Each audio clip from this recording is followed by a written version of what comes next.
नमस्कार दोस्तों, आपका अपना YouTube channel math with Pintu में स्वागत है। आज वीडियो में से 6 बजे सुबह में शूट कर रहा हूँ, फिर भी इतनी गर्मी है क्योंकि अगर हम 12 बजे या फिर रात में 12 बजे या फिर दिन में 9 बजे रात में अगर वीडियो शूट करते हैं तो बहुत ज़्यादा गर्मी लगता है। इसलिए मैंने सोचा 6 बजे सुबह में वीडियो शूट किया जाए, लेकिन अभी भी बहुत ज़्यादा गर्मी है। आपको दिख रहा होगा पसीना पूरा आ गया था, जिसे फ़ैन बंद करके वीडियो को शूट करना पड़ता है और फैन अगर चलेगा तो फिर आपको बाहरी आवाज़ आएगा और डिस्टरबेंस उत्पन्न होगा। इसलिए मैं फ़ैन को बंद कर देता हूं और सुबह में अभी वीडियो को शूट कर रहा हूं, फिर भी इतना पसीना है। तो आप पसीना से घबराएं नहीं, पहले हम आपको बोल दे रहे हैं। और मैं आपको एडिशनल थैंक यू बोलना चाहता हूं क्योंकि मेरा चैनल कुछ ही बचा हुआ है, लगभग 100 या 150 सब्सक्राइबर बचे हुए हैं। मेरा यूट्यूब का पॉलिसी पूरा हो जाएगा और आपको हम लाइव पढ़ाने के एबल हो जाएंगे और आपको हम लाइव पढ़ाना स्टार्ट कर देंगे। तो जितने लोग अभी तक सब्सक्राइब नहीं किए हैं वो सब्सक्राइब कर ही दें, क्योंकि अगर मैं लाइव पढ़ाऊंगा तो आप हमसे लाइव इंटरेक्ट अपना क्वेश्चन वगैरह जितने भी होंगे आप पूछ सकते हैं इजीली। तो अभी तक सब्सक्राइब नहीं किया है तो आप सब्सक्राइब कर दीजिए, मैं आपसे यही रिक्वेस्ट करता हूं। और अपने दोस्तों के साथ वीडियो को शेयर किया कीजिए ताकि, और कमेंट में कुछ आप बताया कीजिए ताकि हमको मोटिवेशन मिले और नेक्स्ट में क्या हमको सुधार करना चाहिए वो सब भी हमको जानकारी मिलती रहे। तो आप कमेंट में कुछ लिखा कीजिए कि आप सही हैं या गलत हैं कुछ भी, और लाइक किया कीजिए और अपने दोस्त के साथ वीडियो को शेयर किया कीजिए, ठीक है। तो चलिए आज हम त्रिकोणमिति का पार्ट 3 स्टार्ट करने जा रहे हैं। हम पार्ट 1 और पार्ट 2 आपको बता चुके थे। पार्ट 1 में हम आपको त्रिकोणमिति का परिचय क्या है, त्रिकोणमिति इसका कहाँ कहाँ प्रयोग होता है, और पार्ट 2 में भी उसी से रिलेटेड कुछ क्वेश्चन वगैरह करवाए थे। और आज हम आपको लेके जा रहे हैं पार्ट 3। तो जो अभी तक पार्ट 1 और पार्ट 2 को नहीं देखे हैं वो पार्ट 1 और पार्ट 2 को देख लें, एक प्लेलिस्ट में पड़ा हुआ है। उसके बाद आप पार्ट 3 में आएँ, क्योंकि अगर आप सीक्वेंस में नहीं पढ़ोगे तो आपको बातें समझ में कम आएगी और लगेगा कि फिर कहाँ से कहाँ बता दिया, ठीक है। तो पार्ट 3 आज हम आपको क्वेश्चन करवाएंगे जो पार्ट 1 और पार्ट 2 में कॉन्सेप्चुअल यानी थ्योरेटिकल चीज़ें बता दिए थे, उसी का आज हम यहाँ पे आपको क्वेश्चन करवाने जा रहे हैं। आज का हम आपको नंबर 1 क्वेश्चन दे रहे हैं। आज का क्वेश्चन नंबर 1 है, यदि if tan theta is equal to 6 plus under root 6 plus under root 6 plus, इसी तरह जाके ये इन्फिनाइट तक जाएगा। ओके, इतना बराबर आपको इतना दिया हुआ है और आपको बोल रहा है फाइंड करने के लिए कि आप फाइंड कीजिए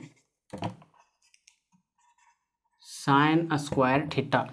मैं इसका शॉर्टकट ट्रिक आपको बता दे रहा हूँ, उसके बाद आपको हम इसका लॉन्ग प्रोसेस भी बता देंगे कि किस तरह से इस तरह के क्वेश्चन को सॉल्व किए जाते हैं। ओके, जैसे आपको यहाँ पे दिया हुआ है tan theta is equal to 6 plus under root 6 plus under root 6 plus जाके इन्फिनाइट तक। इसको आपको साइन स्क्वायर यहाँ से थीटा निकालना है और ये आपको यहाँ से tan थीटा निकालने के लिए tan थीटा बराबर इतना दिया हुआ है। अगर हम tan थीटा का वैल्यू को निकाल लें, जैसे मेरा मान लीजिए tan थीटा का वैल्यू कुछ भी आ गया, 1/2 आ गया, तो यहाँ से हमको tan थीटा बराबर क्या होता है, परपेंडिकुलर अपॉन बेस, यानी लंब अपॉन आधार। ओके, तो हमको लंब निकल जाएगा और आधार निकल जाएगा, तो यहाँ से हम हाइपोटेनस यानी कर्ण को आसानी से निकाल सकते हैं, ठीक है। और साइन थीटा बराबर होता है क्या, फॉर्मूला आपको पार्ट 1 में बता चुके हैं कि P/H होता है, यानी लंब अपॉन कर्ण होता है। तो लंब मेरा निकल जाएगा और कर्ण आपको इससे फाइंड आउट कर लेंगे पाइथागोरस प्रमेय लगा के, तो आप यहाँ से कर्ण को भी फाइंड आउट कर सकते हैं, ठीक है। तो इस तरह से आपको यहाँ से tan थीटा का एक्यूरेट वैल्यू, ये जो रूट में दिया हुआ है, इसको हटा के एक एग्जैक्ट वैल्यू के रूप में आप लाएंगे, तो यहाँ से आप यहाँ पे जा सकते हैं आराम से। मैं इसका एक ढांचा बताया कि किस तरह से क्वेश्चन को सॉल्व किए जाते हैं, तो मैं आपको बताता हूँ। देखो, इस तरह के जहाँ भी आपको क्वेश्चन आ जाए इस कॉन्सेप्ट से, इस 6 को आप 2 भागों में तोड़ने की कोशिश कीजिए, 3/2। क्या आप बोल सकते हो कि इसको हम 3/2 लिख सकते हैं? आप कहोगे जी हाँ, 3 × 2 6 होता है, आप 3 × 2 = 6 लिख सकते हैं। जब यहाँ पे आपका प्लस रहेगा, हर जगह आपका प्लस रहेगा, हर जगह आपका प्लस रहेगा, तो यहाँ से वैल्यू लेना है बड़े वाले का, ठीक है। और हर जगह यहाँ भी माइनस रहेगा, यहाँ भी माइनस रहेगा, यहाँ भी माइनस रहेगा और आगे भी माइनस रहेगा, तो आपको वैल्यू लेना है छोटे वाले का। जैसे आप इसको कैसे याद रख पाओगे, प्लस मतलब बड़ा होता है, माइनस मतलब छोटा होता है। कोई भी चीज़ में आप अगर जोड़ते जाते हैं तो वो चीज़ ज़्यादा हो जाता है, और किसी में घटाते हैं तो वो चीज़ छोटा हो जाता है। तो आप इसको इजीली याद रख सकते हो कि अगर प्लस हर जगह रहेगा तो बड़ा वाला साइन को लेना है, और माइनस हर जगह रहेगा तो छोटा वाला साइन को लेना है। और इसमें एक चीज़ आपको और ऐड करना है कि आप जो भी गुना करोगे उसका बीच का अंतर 1 रहना चाहिए। अंतर यानी उसके डिफरेंस 1 रहना चाहिए। जैसे यहाँ पे 3 और 2 है तो इसका डिफरेंस कितना हो गया, 1, ठीक है। आप पहले कॉन्सेप्ट को समझो, मैं बता रहा हूँ, क्वेश्चन इजीली सॉल्व हो जाएगा, मात्र 30 सेकंड का ये क्वेश्चन है, ठीक है। 6 प्लस √6 प्लस √6 प्लस √6 प्लस ये हो गया। मान लीजिए आपको इसी तरह 6 प्लस के आधार पे दूसरा चीज़ दे दिया जाए, जैसे यहाँ पे आपको दे दिया जाए इस तरह से √20 प्लस √20 प्लस √20 और इसी तरह से आपको इन्फानाइट तक दे दिया जाए, तो आप कहोगे जी यहाँ पे हम 10 गुना 2 भी कर सकते हैं, यहाँ से आप 5 गुना 4 भी कर सकते हैं, और यहाँ से आप 20 गुना 1 भी कर सकते हैं। लेकिन आपको ये तीनों वैल्यू नहीं लेना है। क्यों नहीं लेना है, आपको हम क्या बताएं कि इस जो 2 अंक आप ले रहे हैं इसके बीच का डिफरेंस हमेशा 1 होना चाहिए, तभी आप यहाँ से डायरेक्ट क्वेश्चन को सॉल्व कर सकते हैं। अगर इसका बीच का डिफरेंस 1 नहीं होगा तो आप इस पर दूसरा कॉन्सेप्ट लगा सकते हैं, और कॉन्सेप्ट मैं बताऊंगा। अभी इसको हम लंबा चौड़ा नहीं करने जा रहे हैं, इसीलिए वो कॉन्सेप्ट आपको जब आएगा टॉपिक में तो हम आपको वहाँ पे बता देंगे। तो यहाँ आप कहोगे जी 5 और 4 को लेंगे, 5 चक 20 हो भी जाता है, और 5 और 4 का डिफरेंस 1 हो जाता है। डिफरेंस मतलब अंतर, 4 में आप 5 घटाइए फिर भी 1 का डिफरेंस होगा, और 5 में 4 घटाइए फिर भी आप 1 का डिफरेंस होगा। तो ये चीज़ें आपको इस कॉन्सेप्ट को समझाने के लिए एक एग्जाम्पल आपके पास हमको लेना पड़ा। तो आप कहोगे जी इसको हम 3 × 2 लिख सकते हैं आराम से, और अगर यहाँ पे प्लस रहा तो 3 लेंगे, और यहीं पर अगर माइनस रह गया ना तो छोटा का वैल्यू लेंगे। अब देखो tan थीटा बराबर क्या हो जाएगा, यहाँ पे सॉल्यूशन tan थीटा = 3 हो जाएगा, होगा, क्योंकि प्लस है तो यहाँ पे बड़ा साइन लेंगे। अब देखो 3 इसके नीचे अगर कुछ नहीं है तो क्या हम 1 लिख सकते हैं? आप कहोगे जी हाँ यहाँ 1 लिख सकते हैं। किसी भी संख्या के नीचे में कुछ नहीं रखता है तो वहाँ पे हम बटल दे के और 1 लिख सकते हैं इजीली, और इसको हम लिख सकते हैं परपेंडिकुलर अपॉन बेस, यानी लंब बटा आधार। हम आपको पार्ट 1 में पढ़ा चुके हैं कि tan थीटा बराबर एक फॉर्मूला होता है परपेंडिकुलर अपॉन बेस, यानी लंब बटा आधार। और पाइथागोरस प्रमेय से अगर आपको लंब या आधार, लंब या कर्ण, या आधार या कर्ण दे दिया जाता है तो 2 देने के बाद आप तीसरा इजीली फाइंड आउट कर सकते हैं पाइथागोरस प्रमेय से। अब देखो यहाँ से tan थीटा बराबर आपका निकल गया 3/1, और ए पी बराबर आपका यहाँ से आ गया है 3, p बराबर आ गया है 3, और b बराबर आपका आ गया है 1 आ गया। अब यहाँ से आप कहोगे कि h बराबर हम निकाल सकते हैं आराम से √3 का स्क्वायर प्लस 1 का स्क्वायर। आप कहोगे जी हाँ निकाल सकते हैं, क्योंकि पाइथागोरस प्रमेय बोलता है h का स्क्वायर बराबर p का स्क्वायर प्लस b का स्क्वायर, यानी कर्ण का स्क्वायर बराबर आधार का स्क्वायर प्लस लंब का स्क्वायर। और अगर यहाँ कर्ण का रूट हटा देंगे तो उधर मेरा रूट चढ़ जाएगा, कर्ण का अगर स्क्वायर हटा देंगे तो उधर मेरा रूट चढ़ जाएगा। तो देखो यहाँ h बराबर क्या किए, रूट चढ़ा के और 3 का स्क्वायर किए और 1 का स्क्वायर किए, तो 3 × 9 प्लस 1 यानी कितना हो जाएगा, h बराबर √10। ठीक, √10 हो गया। अब देखो यहाँ से मेरा p निकल गया, यहाँ से मेरा b निकल गया, यहाँ से मेरा h निकल गया, तो क्या साइन थीटा बराबर हम आसानी से नहीं निकाल सकते? साइन स्क्वायर थीटा का फॉर्मूला क्या होता है, परपेंडिकुलर अपॉन हाइपोटेनस होता है। और इसका देखो यहाँ पे स्क्वायर है परपेंडिकुलर अपॉन हाइपोटेनस का, तो यहाँ पे कर देंगे स्क्वायर। अब देखो p का वैल्यू कितना दिया हुआ है 3, और h का वैल्यू कितना दिया हुआ √10, और आप इसका क्या करोगे स्क्वायर, क्योंकि ऊपर में स्क्वायर दिया हुआ है। अब देखो 3 का स्क्वायर कितना हो जाएगा 9, और 10 का स्क्वायर √10 का स्क्वायर कितना हो जाएगा 10। तो आप कहोगे जी sine square theta is equal to 9/10, और यही आपका आंसर हो जाएगा। ये आपको समझाने के लिए हम इतना प्रोसेस को लगाए हैं, लेकिन अगर आप इस पर बार बार प्रैक्टिस करोगे तो ये क्वेश्चन मात्र 30 सेकेंड या 20 सेकेंड में आपको सॉल्व हो जाएगा। इसको देखते ही ये 3 1 ये सब है ना, इसका हम आपको ट्रिपलेट बताएंगे। ये देखते ही आप आराम से, अगर P दिया रहेगा तो H निकाल लेंगे, H दिया रहेगा तो P निकाल लेंगे आराम से। इसका मैं जब ये कॉन्सेप्ट आएगा तब मैं इस सब बातें को पढ़ाऊँगा, ठीक है। तो आपको क्वेश्चन नंबर 1 tan थीटा बराबर इतना दिया हुआ, तो साइन थीटा का वैल्यू आप इजीली निकाल लिए। चलिए अब नेक्स्ट क्वेश्चन पे चलते हैं। नेक्स्ट क्वेश्चन में मैं आपको दिखा रहा हूँ। नेक्स्ट क्वेश्चन आज का है, यदि नेक्स्ट क्वेश्चन है if sine x into cos x is equal to 1/2। अगर इतना बराबर इतना दिया है तो आपको बोल देगा सीधा फाइंड करने के लिए sine x minus cos x, ठीक। अब देखो sine x minus cos x, ये जो लंबा चौड़ा आपको दिख रहा है साइन x कॉस x, इसको आप या तो साइन में बदल दीजिए या फिर कॉस में बदल दीजिए। आपको जिधर से सुविधा होगा उधर से बदल दीजिए, तब आपका क्वेश्चन को सॉल्व करने में आसानी होगी। जहाँ भी इस तरह से साइन कॉस या टेन कॉट या फिर आपका सेक टेन कुछ भी है, उसको एक वैल्यू में चेंज करो। जैसे यहाँ पे साइन और कॉस है, इसको या आप तो साइन में चेंज कर दो या फिर आप कॉस में चेंज कर दो। अब इसको देखो, अब हम इसको सॉल्व कर रहे हैं बिना देरी के हुए। अगर आप मेरे यूट्यूब चैनल से पढ़ रहे हैं तो इसको सॉल्व खुद से भी करने का कोशिश कर सकते हैं। अगर आप इंटर में साइंस आपका होगा और बैकग्राउंड मैथ होगा तो आप ये क्वेश्चन को सॉल्व कर सकते हैं, क्योंकि ये सारे क्वेश्चन इंटर लेवल के 10 लेवल के हैं। लेकिन इंटर में ये सारे क्वेश्चन को बहुत डीप से टीचर के द्वारा पढ़ाया जाता है, तो आप क्वेश्चन को ये सब क्वेश्चन इजीली सॉल्व कर सकते हैं। जैसे देखो sine x into cos x is equal to दिया हुआ है 1/2। ओके, तो सॉल्यूशन में हम सीधा जाते हैं।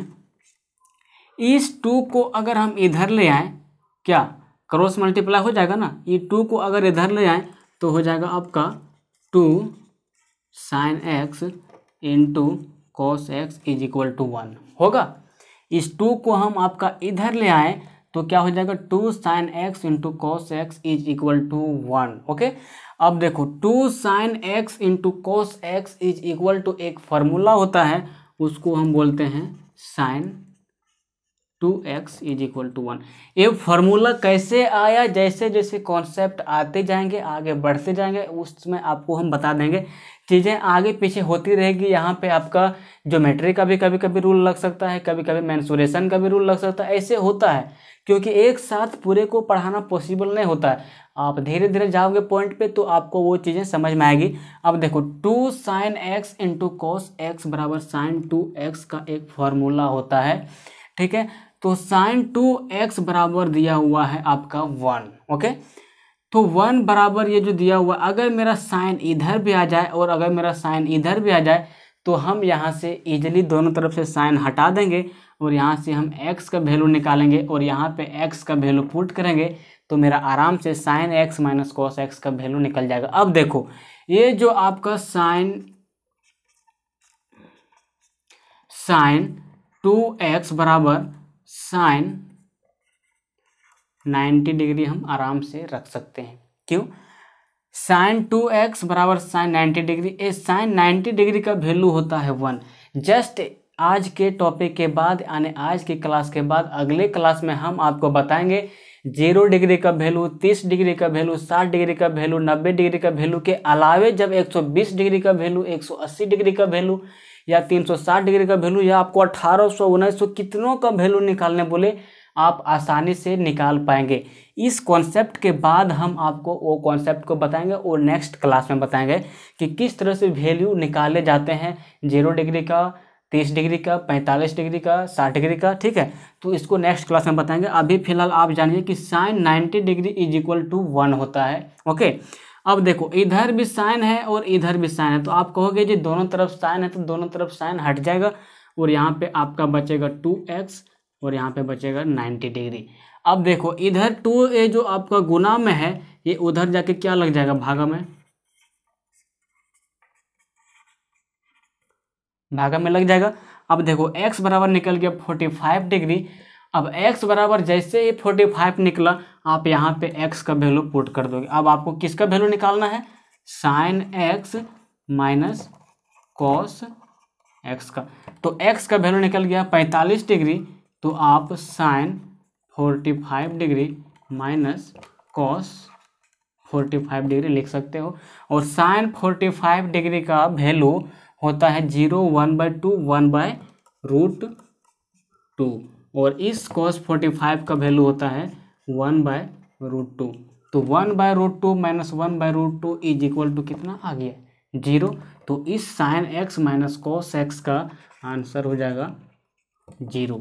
इस तरह से क्वेश्चन सॉल्व होते हैं। हम आपको बार बार बता रहे हैं, आपको समझाने के लिए ये लंबा प्रोसेस जा रहा है, लेकिन आप बार बार इस पर प्रैक्टिस करोगे तो ये सारे क्वेश्चन मात्र 30 सेकंड या 25 सेकंड में आते हैं। एसएससी सीजीएल हो, सीएचएसएल हो, जहाँ पे 60 मिनट में 100 क्वेश्चन अटैम्प्ट करने रहते हैं, वहाँ लड़के ये सब क्वेश्चन 15 सेकंड में सॉल्व कर देते हैं और मैं खुद किया हूँ, ठीक है। इसीलिए मैं आपको बार बार सजेस्ट करता हूँ कि ये चीज़ें हम आपको सिर्फ समझाने के लिए इतना लंबा ले रहे हैं, लेकिन आप जब खुद से इसको समझोगे और बार बार प्रैक्टिस करोगे तो इसको आप इजीली सीख सकते हो बहुत कम समय में।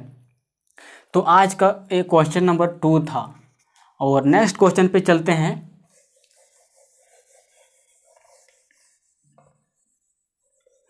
और आज का आपका नेक्स्ट क्वेश्चन है, हाँ ये भी क्वेश्चन बहुत अच्छा है, एक क्वेश्चन एग्जाम में आया हुआ है। यदि tan theta is equal to 8/15 हो, if tan theta is equal to 8/15, तो आपको फाइंड आउट करने बोल रहा है 15 sine theta minus 8 cos theta ना, 15 sine theta minus 8 cos theta upon 15 sine theta plus 8 cos theta.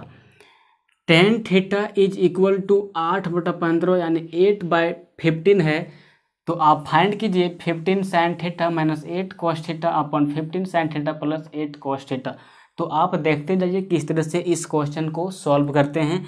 जैसे tan थीटा का फॉर्मूला आपको क्या बोले थे, tan थीटा बराबर एक फॉर्मूला होता है, आपको मैं यहाँ पे लिख देता हूँ ऊपर में,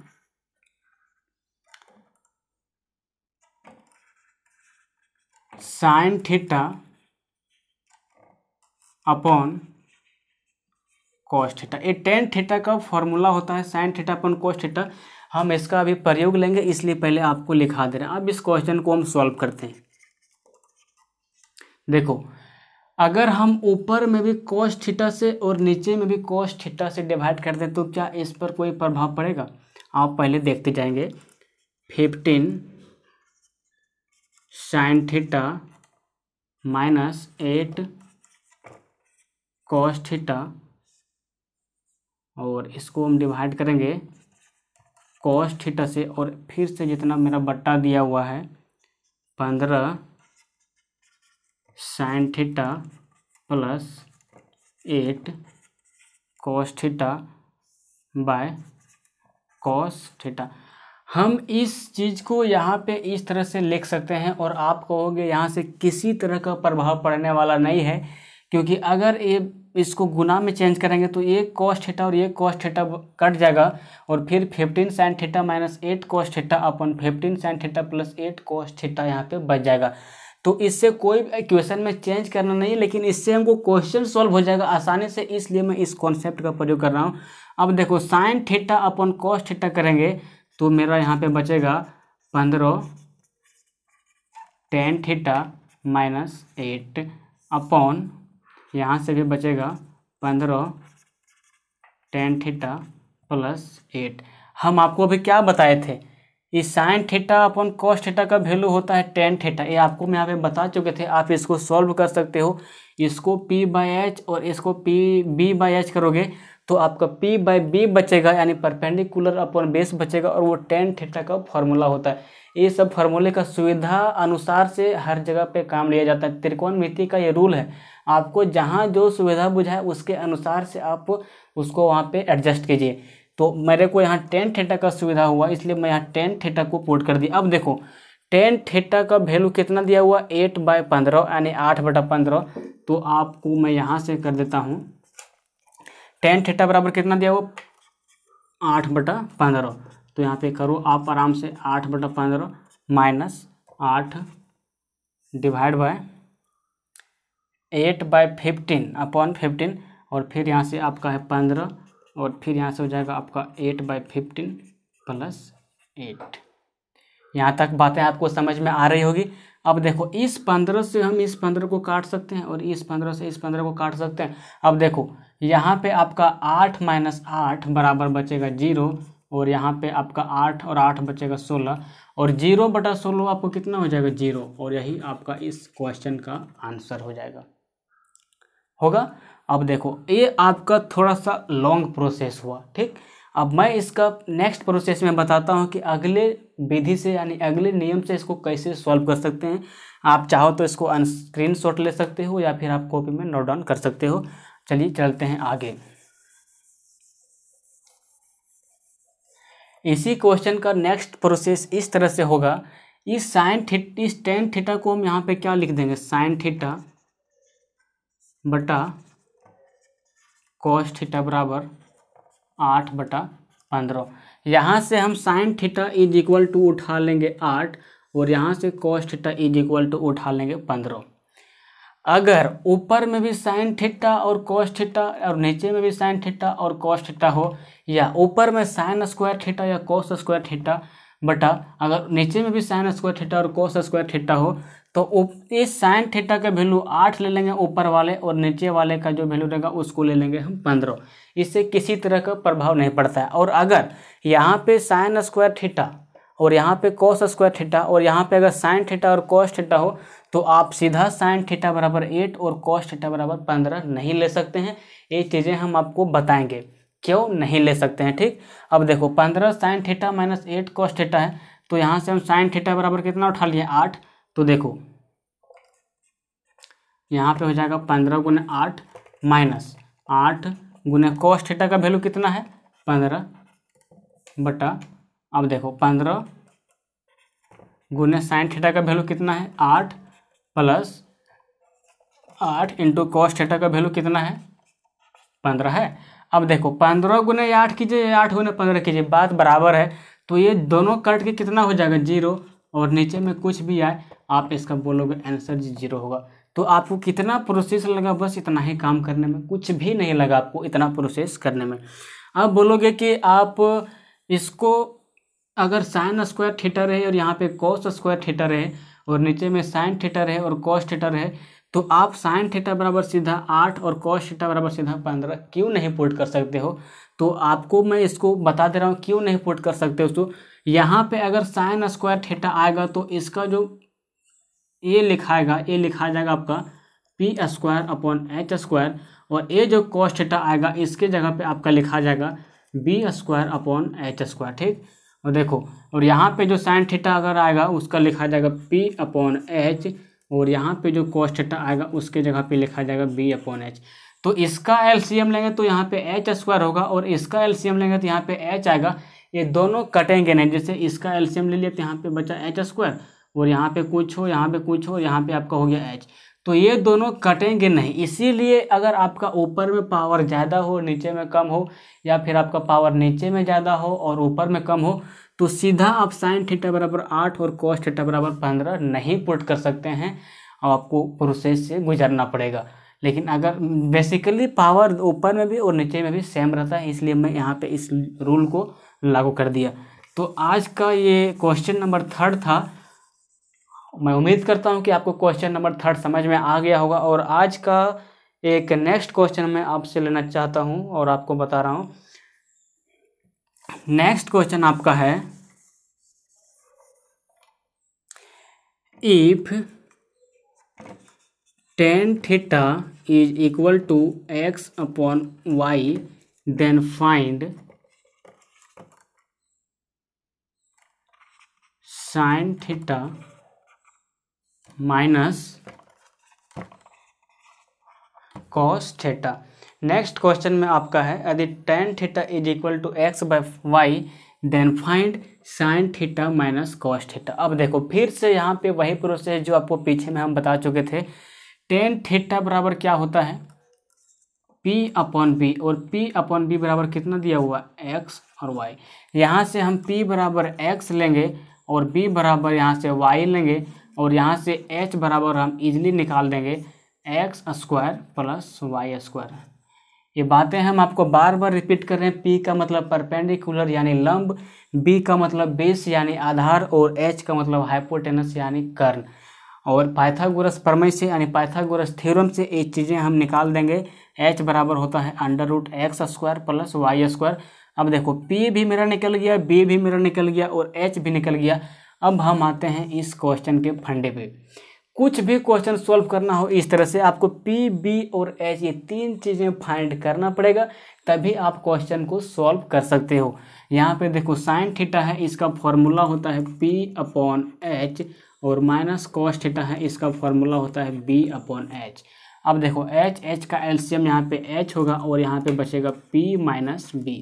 अब देखो P का वैल्यू दिया हुआ है X, तो आप यहाँ पुट कर सकते हो X, और माइनस दिया हुआ तो आप यहाँ माइनस में बैठा दिए, और उसके बाद है B का वैल्यू यहाँ पे आप देख पा रहे होंगे कि Y है, तो B का वैल्यू यहाँ बैठा देंगे Y। और H का वैल्यू हम निकाल चुके हैं under root x square plus y square, x square plus y square. तो यही हो जाएगा आपका sine theta minus cos theta का आंसर। ओके, तो मैं उम्मीद करता हूं कि आपको यहाँ तक बातें समझ में आ गई होगी। और एक और कॉन्सेप्ट मैं आपको आज बता देना चाहता हूं, कॉम्पोनेंडो एंड डिविडेंडो का कॉन्सेप्ट।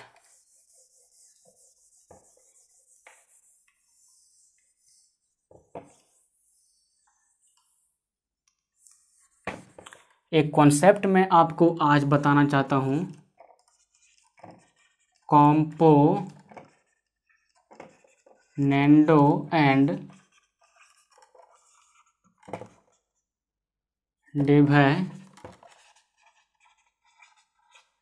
डिविडेंडो। ये एक कॉन्सेप्ट है। इस कॉन्सेप्ट से अगर कोई भी चीज़ें, अगर ये बटा बी बराबर सी बटा डी लिखा हुआ रहता है, तो इसी चीज़ को हम ये प्लस बी बटा ये माइनस बी बराबर सी प्लस डी बटा सी माइनस डी लिख सकते हैं। ये एक कॉन्सेप्ट है।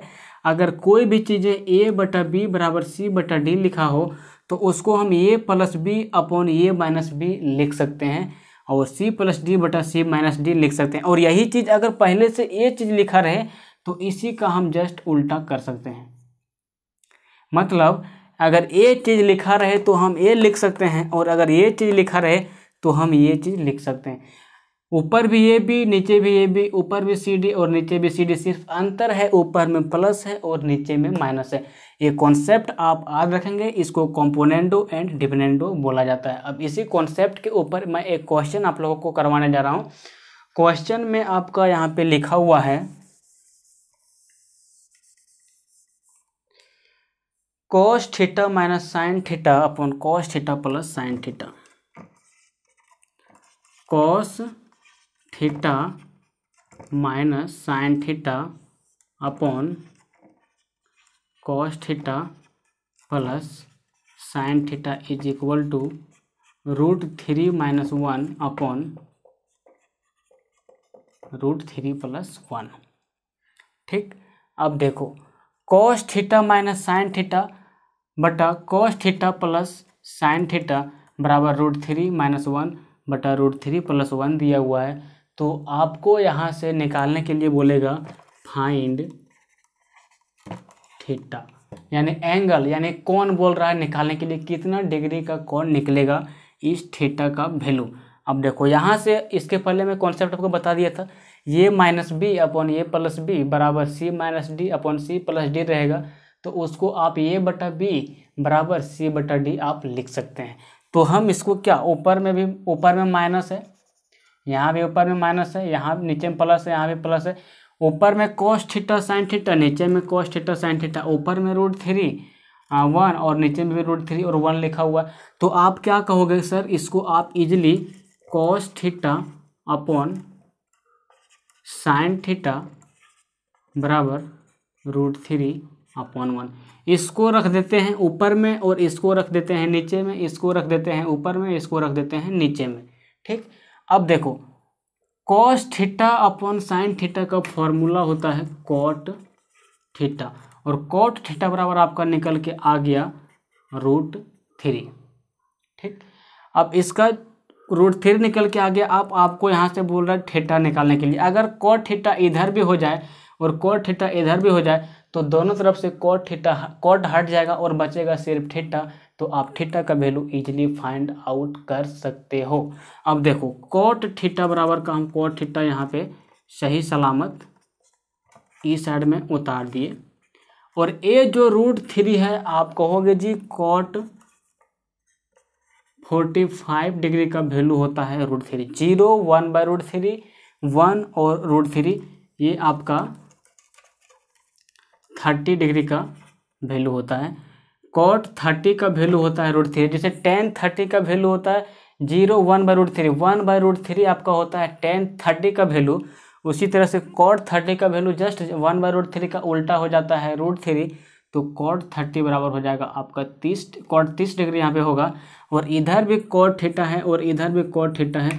तो cot थीटा और cot थीटा हट जाएगा और यहाँ पे बचेगा थीटा, और थीटा इज इक्वल टू हो जाएगा 30 डिग्री। तो आप कहोगे ये थीटा का वैल्यू 30 डिग्री इसका आंसर हो जाएगा। तो एक कॉम्पोनेंडो और डिविडेंडो से सॉल्व करने के बाद इस तरह से हुआ।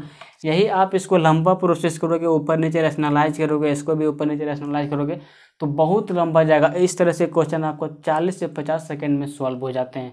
तो मैं आज इतना ही यहीं पे लास्ट करता हूँ। इसके बाद मैं नेक्स्ट टॉपिक में आपको पार्ट 3 के स्थान पे पार्ट 4 पढ़ाएंगे, और उस पार्ट 4 में आपको कुछ नए कॉन्सेप्ट के साथ क्वेश्चन जो आपको हम पार्ट 1 और पार्ट 2 में कॉन्सेप्ट बताए थे उसके अनुसार से आज हम उसको सॉल्व कर चुके हैं, और पार्ट 4 में आपको हम नए कॉन्सेप्ट के साथ और नए क्वेश्चन के साथ बताएंगे। तो तब तक के लिए इंतज़ार कीजिए। जय हिंद, जय भारत।